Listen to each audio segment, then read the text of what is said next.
Bismillahirrahmanirrahim. Assalamualaikum warahmatullahi wabarakatuh.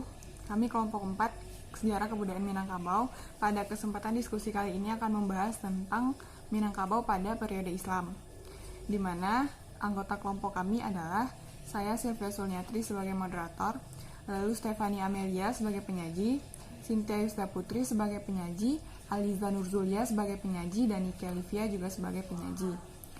Lalu pembahasan kami adalah kedatangan Islam di Minangkabau, selanjutnya proses islamisasi dan penyebaran Islam di Minangkabau, dan pusat-pusat tarekat pada Minangkabau, lalu peninggalan Islam di Minangkabau, di mana materi pertama yang akan dijelaskan oleh Cynthia Yusda Putri dan akan berlanjut nantinya. Kepada Cynthia Yusda Putri dipersilahkan.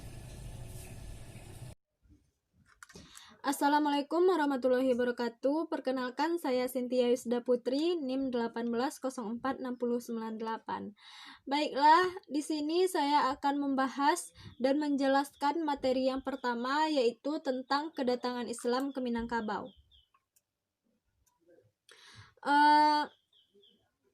Islam masuk ke Minangkabau diperkirakan sekitar abad ke-7 Masehi.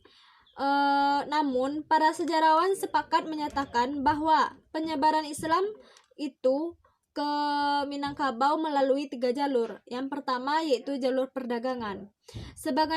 Sebagaimana telah dijelaskan bahwa Minangkabau selain terletak pada jalur yang strategis dalam hal perdagangan juga merupakan penghasil komoditi pertanian dan rempah-rempah terbesar di Pulau Sumatera, seperti lada dan pala.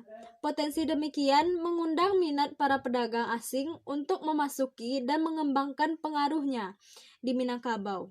Dan di antara para pedagang asing tersebut, ada pedagang Islam yang mereka juga menyebarkan Islam. Adanya interaksi dalam perdagangan dan pergaulan, maka secara tidak langsung mereka juga telah menyiarkan Islam. Ini menunjukkan bahwa penyiaran Islam ketika itu telah berlangsung, meskipun belum terencana atau terprogram. Selanjutnya, banyak di antara tokoh-tokoh Minang tertarik dengan Islam. Apalagi praktik hidup mereka, salah satunya yang mendorong dan mudahnya mereka menerima Islam, yaitu ajarannya yang sederhana dan mudah dipahami. Lagi pula, budaya dan falsafah adat yang dianut dan sifat yang lebih terbuka memberikan nuansa positif bagi perkembangan Islam di wilayah Minangkabau. Selanjutnya yaitu jalur penyiaran. Islam tahap ini berlangsung pada saat pesisir barat Minangkabau berada di bawah pengaruh Aceh pada tahun 1285 sampai 1522 Masehi. Sebagai umat yang telah terlebih dahulu masuk Islam, pedagang Aceh juga berperan sebagai mubalik. Mereka giat menyiarkan dan mengembangkan Islam di daerah pesisir, di mana mereka berdagang, terutama wilayah di bawah pengaruh Aceh, yaitu Samudra Pasai. Salah satu faktor pendorong mereka yaitu dari hadis Rasulullah yang menyatakan bahwa sampaikanlah ajaranku meski hanya 1 ayat. Sejak itu, islamisasi Minangkabau dilakukan secara besar-besaran dan terencana. Keadaan ini berlangsung pada abad 15 Masehi. Pada masa ini pula, seorang putra Minangkabau, yaitu Burhanuddin, putra Koto Panjang, Pariaman, masuk Islam. Ia kemudian pergi ke Aceh menuntut ilmu keislaman pada Syekh Abdul Rauf. Setelah pulang dari Aceh, ia secara intensif mulai mengajarkan dan mengembangkan Islam di daerah asalnya, terutama sekitar Ulakan di Padang Pariaman. Selanjutnya yaitu jalur dari pesisir barat terus mendaki ke daerah Dare. Dalam hal ini, Kerajaan Pagaruyuang sebagai pusat pemerintahan Minangkabau masih menganut agama Buddha. Namun, sebagian besar masyarakat masih telah menganut agama Islam. Pengaruhnya begitu nampak di dalam kehidupan sehari-hari. Keadaan ini bagi Pagaruyuang hanya menunggu waktu untuk memeluk Islam. Sehubungan dengan itu, Islam baru masuk menembus Pagaruyuang setelah Anggawarman Mahadewa, sang raja, memeluk Islam. Setelah sang raja masuk Islam, namanya diganti dengan Sultan Alif. Sejak saat itu pula, Pagaruyuang resmi menjadi kerajaan Islam dan sekaligus raja melakukan perombakan dan penyempurnaan sistem pemerintahan yang disesuaikan dengan lembaga yang telah berkembang di dunia Islam. Selanjutnya, masuknya Anggawarman Mahadewa masuk Islam. Secara tidak langsung, penyebaran Islam makin luas, hampir ke seluruh wilayah Minangkabau. Hal itu tentu saja tidak terlepas dari pengaruh dan dukungan yang diberikan Sultan Alif terhadap penyiaran Islam. Meskipun ketika itu penguasa memberi dukungan penuh kepada para dai. Namun, penyiaran Islam tidak dilakukan melalui pendekatan kekuasaan, tetapi melalui pendekatan kultural masyarakat sehingga tidak terjadi akses negatif, apalagi meresahkan masyarakat setempat. Berdasarkan penjelasan di atas, kehadiran Islam bagi masyarakat Minangkabau merupakan suatu rahmat. Karena dengan ajaran Islam, adat Minangkabau semakin kokoh dan sempurna. Baiklah, hanya itu yang dapat saya sampaikan. Saya kembalikan ke moderator. Assalamualaikum warahmatullahi wabarakatuh. Sedikit penjelasan mengenai proses Islamisasi dan penyebaran Islam di Minangkabau. Menjelang Islam masuk, ada adat yang aslinya di Minangkabau itu ialah animistik, dinamistik, dan naturalistik yang pada saat itu berakulturasi dengan unsur-unsur Hindu-Buddha adalah salah satunya pedoman hidup bagi masyarakat Minangkabau. Setelah itu baru datanglah agama Islam yang juga menuntut kepatuhan yang lebih ketat. Proses Islamisasi ini berjalan secara damai melalui pengaruh yang tidak dipaksakan dan berhasil dengan baik.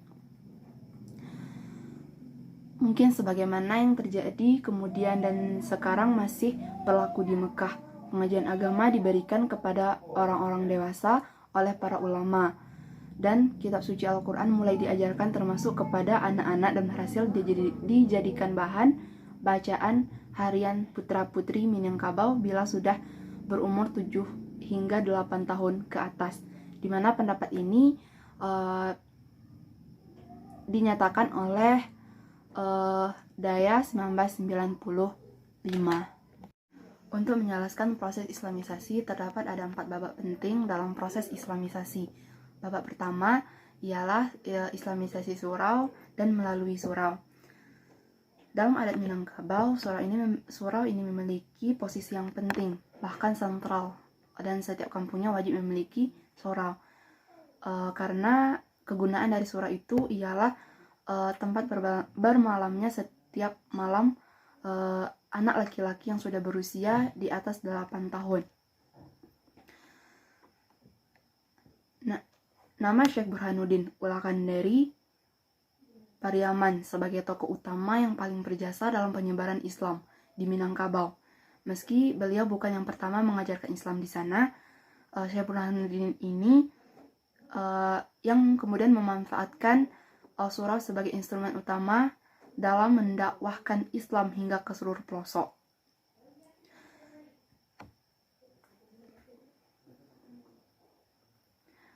Dan kemudian jasa-jasa Syekh Burhanuddin ini sangatlah besar terhadap penyebaran Islam di Minangkabau.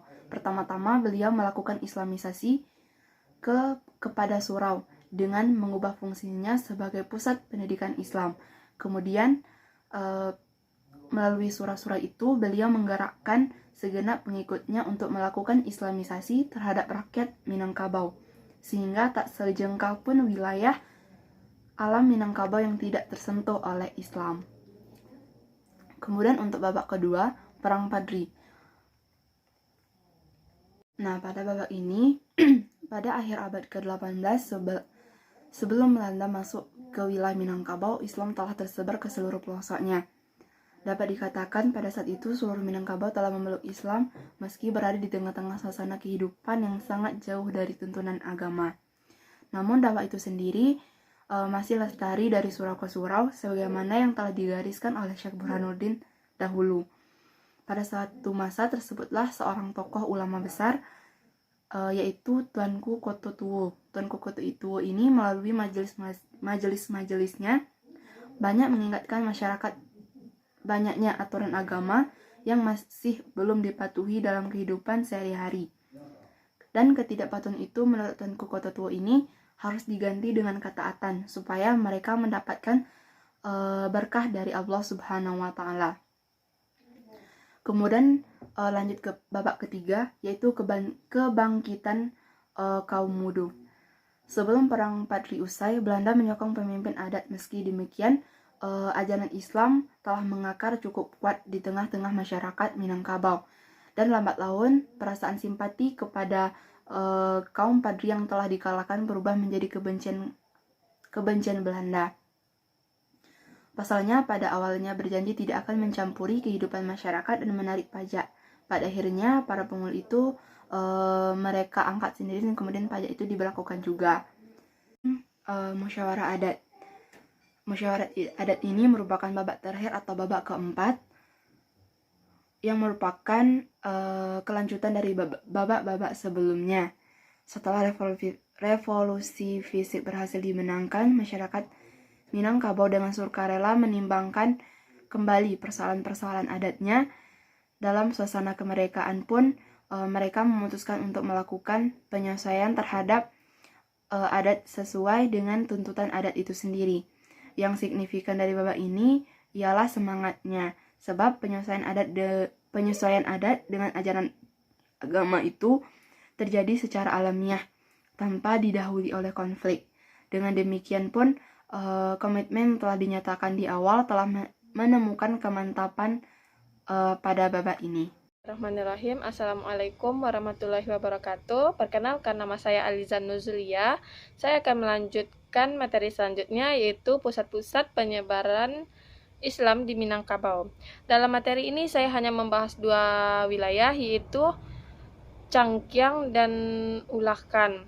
Kedua wilayah ini bukanlah pusat kesatuan teritorial, melainkan sebagai pusat kegiatan dan penyebaran agama.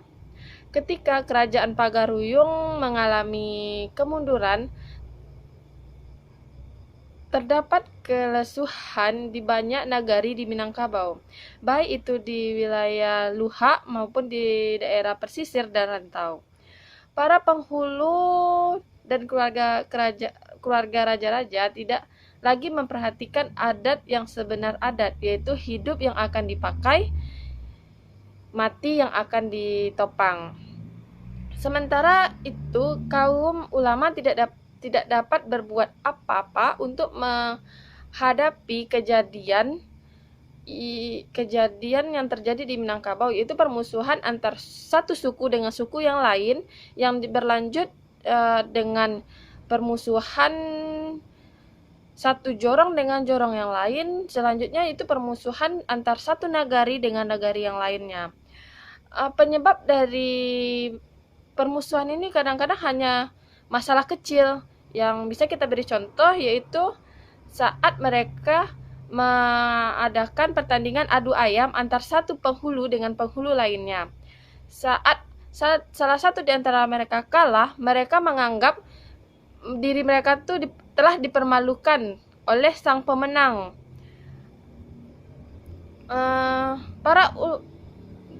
Sebab itulah permusuhan itu telah terjadi, dan para ulama pada saat itu pun terlalu sibuk dengan pengkajian tasawuf sehingga melupakan tanggung jawab terhadap umat yang membutuhkan mereka. Pusat kegiatan tasawuf yang terkenal di Minangkabau adalah wilayah Cingkiang dan Ulakan.